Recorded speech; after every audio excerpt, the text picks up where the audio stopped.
Hello दोस्तों, स्वागत है आपका आपके अपने यूट्यूब चैनल स्टडी विथ एजे में।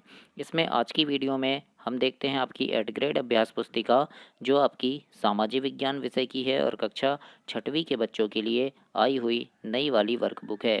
इस और दोस्तों आपकी बाकी विषय जो है गणित, अंग्रेजी, संस्कृत, विज्ञान, ये सारी वीडियोस चैनल पे मैंने करवा दिया है, तो उन सभी वीडियोस को चैनल पे जा कर के अवश्य देखिएगा, चैनल सब्सक्राइब करके अवश्य देखिएगा। इस इसमें काफ़ी सारे बदलाव हुए हैं, नई वर्कबुक है आपकी। और आज इसमें हम देखेंगे दोस्तों पाठ 7, राज्य से साम्राज्य, इसके बारे में जानेंगे। और ये आपका हमारे अतीत इतिहास का पार्ट है, पाठ 7 है।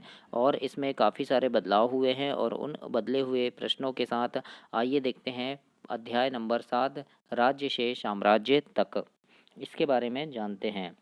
दोस्तों चैनल को सब्सक्राइब जरूर कीजिएगा, वीडियो को लाइक ज़रूर कीजिएगा और अपने दोस्तों तक भी इसे शेयर कीजिएगा। कमेंट करके बताइएगा कि वीडियो आपको कैसी लगी। आइए देखते हैं, सबसे पहला प्रश्न आपसे पूछा है इसमें विकल्प में, चंद्रगुप्त, बिंदुसार व अशोक का आपसी संबंध क्या था। तो दोस्तों ये जो थे वो मौर्य वंश के थे और दादा, पिता और पुत्र, है ना। मतलब दादा का नाम था बिंदुसार और पिता का नाम अशोक, और अशोक के सॉरी दादा का नाम था चंद्रगुप्त, पिता का नाम बिंदुसार और बिंदुसार का जो बेटा था उसका नाम था अशोक, है ना। तो इस प्रकार से ये क्या हुआ, दादा, पिता और पुत्र का संबंध था और ये मौर्य वंश के थे। तो ए नंबर आपका इसमें सही उत्तर हो जाएगा। इसके बाद प्रश्न नंबर 2 है। दूसरे प्रश्न में पूछा है, मौर्य साम्राज्य में मध्य एशिया तथा उत्तर पश्चिम जाने के मार्ग पर क्या पड़ता था। तो जब हम मौर्य साम्राज्य में मध्य एशिया तथा उत्तर पश्चिम मार्ग पर जाते थे तो हमें तक्षशिला मिलता था, है ना। तक्षशिला क्या है, एक विश्वविद्यालय है। तो याद रखिएगा, पुराने समय में जो एक विश्वविद्यालय जहाँ पढ़ाई करने जाते थे वो तक्षशिला विश्वविद्यालय था। तो इस प्रकार से प्रश्न नंबर 2 के उत्तर में आपको लिखना है।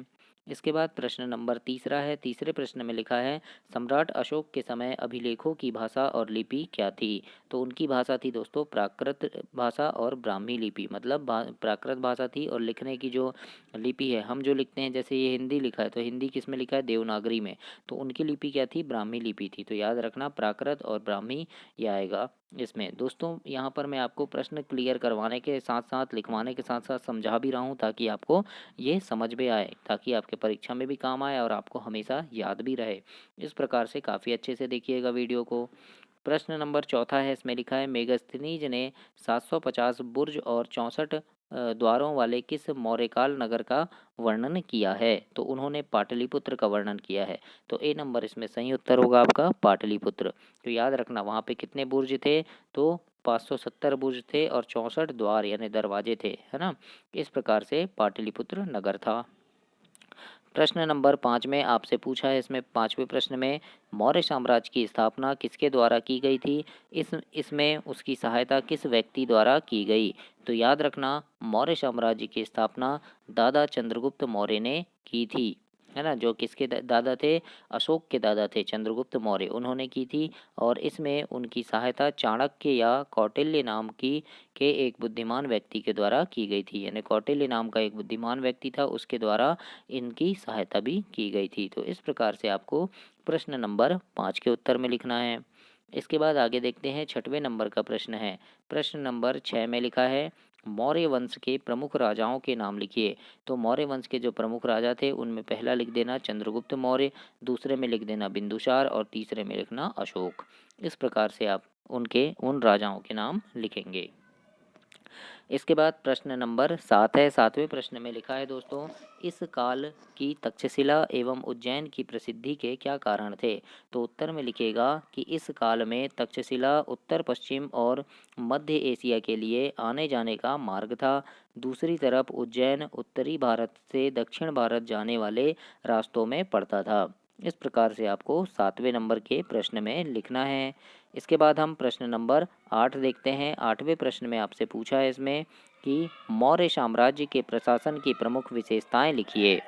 तो मौर्य काल में गणतंत्र का दास हुआ और रचनात्मक व्यवस्था सुदृढ़ हुई। कौटिल्य ने राज्य सप्तांक सिद्धांत निर्दिष्ट किया था, जिसके आधार पर मौर्य प्रशासन और उनकी गृह तथा विदेश नीति संचालित होती थी। राजा अमाल्य जनपद, दुर्ग, क्रोध, सेना और मिल, ये सब थे उसके, है ना। तो इस प्रकार से आपको प्रश्न नंबर 8 के उत्तर में लिखना है। इसके बाद 9वें नंबर का प्रश्न देखते हैं। प्रश्न नंबर 9 में पूछा है आपसे, सम्राट अशोक के द्वारा अपने संदेश जनता तक किस प्रकार पहुंचाए गए। तो इसके उत्तर में लिखिएगा कि अशोक मौर्य वंश के सबसे प्रसिद्ध शासक थे। ये ऐसे पहले शासक थे जिन्होंने अभिलेखों के द्वारा जनता तक अपने संदेश पहुंचाने की कोशिश की। अशोक के ज़्यादातर अभिलेख प्राकृत भाषा और ब्राह्मी लिपि में हैं। इस प्रकार से आपको प्रश्न नंबर 9 के उत्तर में लिखना है। और दोस्तों, आपकी जो वार्षिक परीक्षा होगी, वार्षिक परीक्षा के पहले चैनल पे मैं काफ़ी सारे वीडियोस लेकर के आता हूँ जो आपके परीक्षा में आने वाले महत्वपूर्ण प्रश्नों की वीडियोस होती हैं। तो उन प्रश्नों को देखने के लिए चैनल को ज़रूर से सब्सक्राइब करें, ताकि उन प्रश्नों को पढ़कर उनको देख कर के आप काफ़ी अच्छे नंबर परीक्षा में ला सकें। क्योंकि वे प्रश्न ऐसे होते हैं जो परीक्षा में आने वाले महत्वपूर्ण प्रश्न होते हैं, छटे हुए प्रश्न होते हैं, जो आपके सभी विषय के होते हैं। तो उन सभी प्रश्नों को आप देखने के लिए चैनल को सब्सक्राइब जरूर कीजिएगा, वीडियो को लाइक ज़रूर कीजिएगा। और आप जैसे ही वो प्रश्न मैं डालूंगा चैनल पे, तो आपको नोटिफिकेशन मिल जाए और आप उन्हें देख सकें, इसके लिए चैनल को सब्सक्राइब जरूर कीजिएगा। आइए देखते हैं, अगला प्रश्न है प्रश्न नंबर 10, जिसमें लिखा है, सम्राट अशोक ने किस युद्ध के बाद युद्ध न करने का निर्णय लिया और क्यों। तो इसके उत्तर में लिखना, सम्राट अशोक ने कलिंग युद्ध के बाद युद्ध न करने का निर्णय लिया, क्योंकि युद्ध जनित हिंसा और खून खराबा देखकर उन्हें युद्ध से वितृष्णा हो गई थी। दोस्तों, हुआ क्या था कि एक बार युद्ध हुआ था कलिंग में सम्राट अशोक के द्वारा, तो उसमें बहुत सारे लोग मारे गए थे ना। तो युद्ध के बाद जब अशोक वहाँ पे देखे रण क्षेत्र में, युद्ध क्षेत्र में, तो बहुत सारी लाशें पड़ी है, खून है ना, कोई रो रहा है, कोई जल रहा है। तो ऐसे देख करके उनको बहुत घृणा हुई, तो उन्होंने सोचा कि अब मैं युद्ध नहीं करूँगा। तो ये कौन से युद्ध के बाद हुआ था? कलिंग युद्ध के बाद, तो याद रखिएगा। इस प्रकार से 10वें नंबर में लिखना है आपको। 11वें नंबर का प्रश्न है, प्रश्न नंबर 11, इसमें लिखा है, कर व नजराना में अंतर लिखिए। तो उत्तर में लिखना, कर नियमित ढंग से इकट्ठे किए जाते थे, वहीं नजराना जो है अनियमित रूप से जब भी संभव हो इकट्ठा किया जाता था। ऐसे नजराने विविध पदार्थों के रूप में प्रायः ऐसे लोगों से लिए जाते थे जो जो स्वेच्छा से इन्हें देते थे। तो दोस्तों, कर मतलब होता था कि एक कर वसूलना, है ना, मतलब कि तुमसे टैक्स लेते थे वो। और नजराना मतलब ऐसे होता था कि धान दे दिए, चावल दे दिए, है ना, सीधा बोलते हैं जिसको, तो वो है नजराना। तो इस प्रकार से आप इसे लिख सकते हैं और ऐसे समझ भी सकते हैं, जैसे मैंने समझाया। इसके बाद हम 12वें नंबर का प्रश्न देखेंगे। प्रश्न नंबर 12 में लिखा है, सम्राट अशोक के द्वारा प्रजा के दिए गए कोई दो संदेश लिखिए। तो उत्तर में लिखना, सम्राट अशोक के प्रजा के लिए दो संदेश हैं। पहला है, अपने दासों और नौकरों के साथ अच्छा व्यवहार करना, और दूसरा है, सभी जीवों पर दया करना और ब्राह्मणों को दान देना। इस प्रकार से ये दो संदेश थे सम्राट अशोक के। तो इस प्रकार से प्रश्न नंबर 12 में आप लिखेंगे। इसके बाद प्रश्न नंबर 13 है, जिसमें लिखा है, सम्राट अशोक द्वारा जनहित में कौन कौन से कार्य किए गए। तो उत्तर में लिखना, सम्राट अशोक ने कलिंग युद्ध के बाद संपूर्ण जीवन सेवा एवं जन कल्याण में लगाया। उन्होंने सड़कें, छायादार वृक्ष, कुएं, धर्मशालाएं, मनुष्यों एवं पशुओं के लिए चिकित्सालय आदि कार्य करवाए। मतलब ये सब उन्होंने बनवाया था अपने समय में। तो इस प्रकार से आप इसे लिखेंगे प्रश्न नंबर 13 में। इसके बाद प्रश्न 14 दिया है, जिसमें लिखा है, दिए गए रेखा मानचित्र में निम्नलिखित को दर्शाना है। कलिंग, लुम्बिनी, पाटलिपुत्र, सारनाथ, उज्जैन, तक्षशिला, सांची, गिरनार व कौशाम्बी।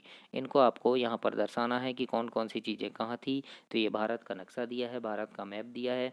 तो यहाँ पर देखिए, तक्षशिला जो था दोस्तों, ये इधर पे था, है ना, यानी ये जम्मू कश्मीर के नीचे इधर पे तक्षशिला है, तो यहाँ पे आप दर्शा देना। लुम्बिनी जो है ये नेपाल में पड़ता है, ये है ना, नेपाल है ये, तो यहाँ पे लुम्बिनी है। पाटलिपुत्र भी नेपाल के नीचे यहाँ पर आता है, पाटलिपुत्र। फिर ये सारनाथ है ना, जहाँ पर अशोक स्तंभ है। फिर ये सिसार, ये सिरनार जो है, ये यहाँ पर गुजरात में है, सिरनार। सांची मध्य प्रदेश में है, उज्जैन भी मध्य प्रदेश में है, कौशाम्बी आ जाएगा आपका उत्तर प्रदेश में। फिर ये कलिंग आ जाएगा इधर पे दोस्तों, बिहार के नीचे। तो उड़ीसा में, है ना। तो इस प्रकार से आपको ये सारी चीज़ें यहाँ पर दर्शानी है इस प्रकार से। तो ऐसे आप यहाँ पर कंप्लीट करेंगे। तो इस प्रकार से आपको कंप्लीट करना है दोस्तों। इसको थोड़ा छोटा कर दूंगा तो और अच्छे से आपको दिख जाएगा। तो इस प्रकार से आप प्रश्न नंबर 14 लिखेंगे। तो आपका पाठ 7 इसी प्रकार से समाप्त हुआ दोस्तों। अगली वीडियो में हम अगला देखेंगे। और तब तक के लिए चैनल को सब्सक्राइब कीजिए, वीडियो को लाइक कीजिए और कमेंट बॉक्स में कमेंट ज़रूर कीजिएगा। धन्यवाद दोस्तों।